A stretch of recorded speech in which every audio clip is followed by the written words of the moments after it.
Hi everyone, welcome back to my channel. Today we're making queen's cake. These are my favorite type of goodies. They are actually mini cakes that you make in sort of like small muffin pans. We're going to use the all-in-one method. So I already have my butter, my sugar, and my eggs in my bowl. Sorry, I forgot to put my video on play while I started. Then I'm going to put in the vanilla extract. And then in my bowl, let me show you quickly. In my bowl, I've got flour and self-raising flour, and I've got a teaspoon of baking powder. The reason why on top of a baking powder, on top of the self-raising flour, we add some baking powder is because we're using the all-in-one method. Oh, sorry, my camera moved there.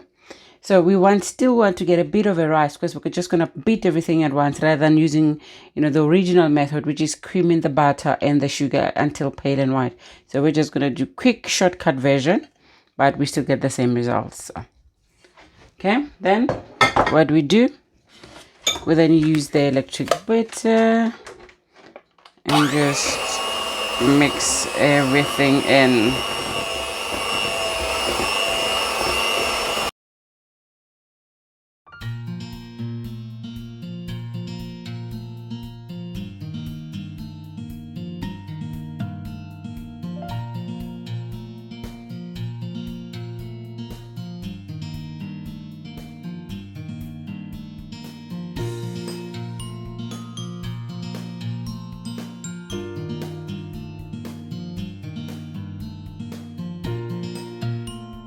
Guys, this is as good as it gets. Like, literally, you're done.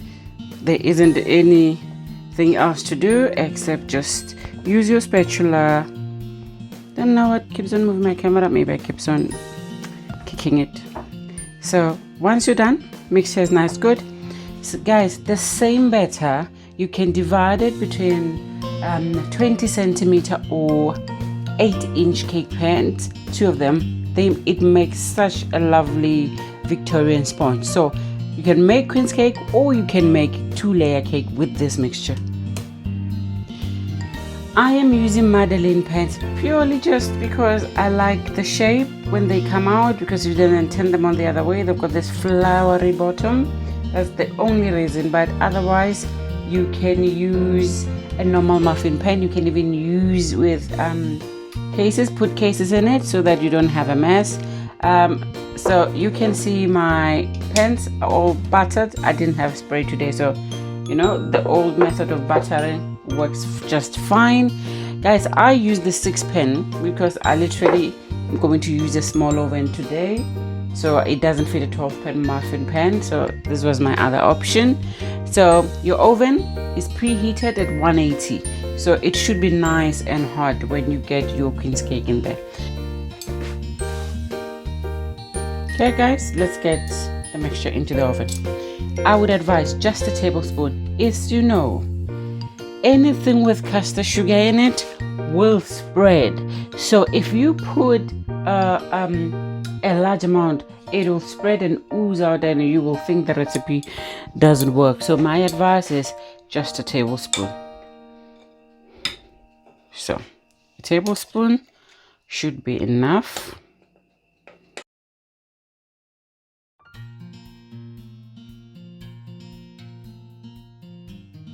This will go into the oven at 180, 25 to 30 minutes. They would have browned up, they would have risen. Just put your skewer and check whether they're done, and they should be good to go. So let's get them in the oven. Let's do our second pan. Guys, if you've got a small pan like me, and you're not able to put your mixture all at once in the cake pan, let's go right ahead. So guys, the trick with this recipe, this is a very easy recipe. You can scale it down or up whichever way you want, which means that if you want a smaller recipe, all you have to do is weigh the amount of eggs you want to use. For instance, let's say you just want to do 2 eggs. you weigh 2 eggs on the scale. Whatever the sorry, the grams you get of the eggs, then that means that is the amount of butter and the amount of caster sugar you're going to use. It doesn't really matter. If you've got 7 eggs, weigh 7 eggs, meaning you want to scale up your recipe. Whatever the size you get, whether it's 750 grams or 850 grams, meaning you'll have that amount of caster sugar and then you'll have that amount of self-raising flour. So that's how easy it is. So it's not a matter of cups, it's a measure of the scale. I always say invest in a scale if you want to know how to bake. That's the easiest thing you can ever do. So that's my advice. For instance, if I wanted to cut down now, just make a smaller batch, I'll probably think about doing 2 eggs. That might give me around about between 100 and 150 grams. But do not weigh your eggs in liquid form. Weigh your eggs as they are in shells. That will be the right amount of sugar and flour you need. Oops, I'm gonna have to clean that one up. I just thought let me increase it a bit. Don't worry guys, my hands are washed. Always wash them all the time. Every little thing I go to the sink and wash them. So that's how you scale up or scale down. So meaning whatever measurements I'm giving you, you can actually scale down or up depending on how much you need to make. If you're just 2 of you, do 2 eggs. If you want to make a large batch for a family gathering, weigh the amount of eggs you want to do. If you're weighing 12 eggs, meaning your sugar and your caster sugar and your self-raising flour will be the same amount of eggs.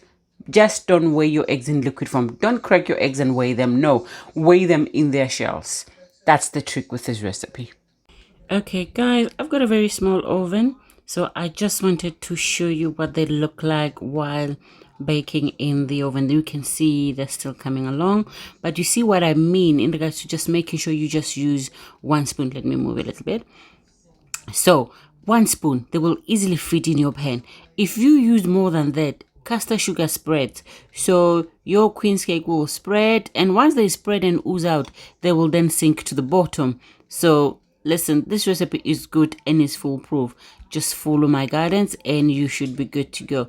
Everybody's going to ask you for this recipe. So if you want to impress, these are the things to make. So guys, our first pan just came out of the oven. I'm going to let them sit for a few minutes. I'm going to flip them and show you how they look. Guys, you will love them. You can literally see they're done. So when they're in the oven, so this is hot. What you will do is you will use your toothpick to actually just pick on one in the middle. It will come out clean. 25 minutes, depending on the oven. At mine, they're literally done within 25 minutes. And then, you know, like cake, when you press them, they spring back. They don't stay down. So you know that your cakes are done. Guys, these are like the best thing ever to make. Yeah. So let's give it a few seconds. I'll count them and I'll flip them up and then you can see what they look like. And I'll show you why I like making them in the Madeleine pan. Okay guys, I've left them for like 10 minutes.